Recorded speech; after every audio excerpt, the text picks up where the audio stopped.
Helping hand সংস্থাৰ উদ্যোগত ডিমাকুচি ওদালগুৰি ডিষ্ট্ৰিক্টৰ ডিমাকুচি অঞ্চলৰ প্ৰায় অৰ্ধ শতাধিক কৃতি ছাত্ৰ ছাত্ৰীক আজি ইয়াতে অভিনন্দন জনোৱা গৈছে।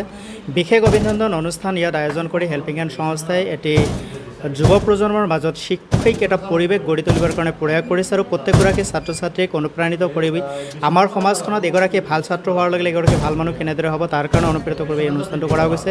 আজিৰ এই অনুষ্ঠানটোত আমাৰ BTRৰ স্পক পাৰ্চন ৰংগুল বৰদোচাইয়াদাই উপস্থিত হৈছে মুখ্য অতিথি হিচাপে আৰু তেখেতে ৰাজধানীক উদ্দেশ্য কৰি যথেষ্টখিনি মটিভেশ্যনেল স্পীচ তেখেতে দিছে। হেল্পিং হেণ্ড সংস্থাই খুব সহজ ভাৱেৰে কেইটামান কথালৈ আগবাঢ়িছে।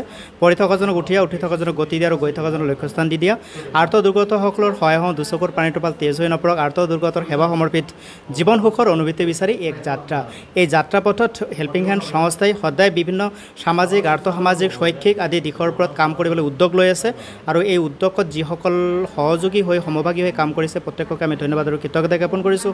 আজিৰ অনুষ্ঠানত অৰ্ধ শতাধিক ছাত্ৰ ছাত্ৰী যি আহি উপস্থিত হৈছে অভিভাৱকসকল উপস্থিত তেওঁলোকক আমি ধন্যবাদ আৰু কৃতজ্ঞতা জনাইছোঁ আৰু তেখেতসকলৰ উন্নত জীৱন আমি আশা কৰিছোঁ। তেখেতসকলৰ যোগেদি আমি এখন সুন্দৰ সমাজ এখন আমাৰ সুন্দৰ দেশৰ ভৱিষ্যত শুনা কৰি আমি দেখিবলৈ পাম। আমি আশা কৰিছোঁ হেল্পিং হেণ্ড সংস্থা সদায় আপোনালোকৰ লগত আছে। আপোনালোকৰ উদ্দেশ্য পূৰ্তিত আমি যদি সহযোগিতা আগবঢ়াব পাৰোঁ তেনেহ'লে আমি নিজকে ধন্য অনুভৱ কৰিম।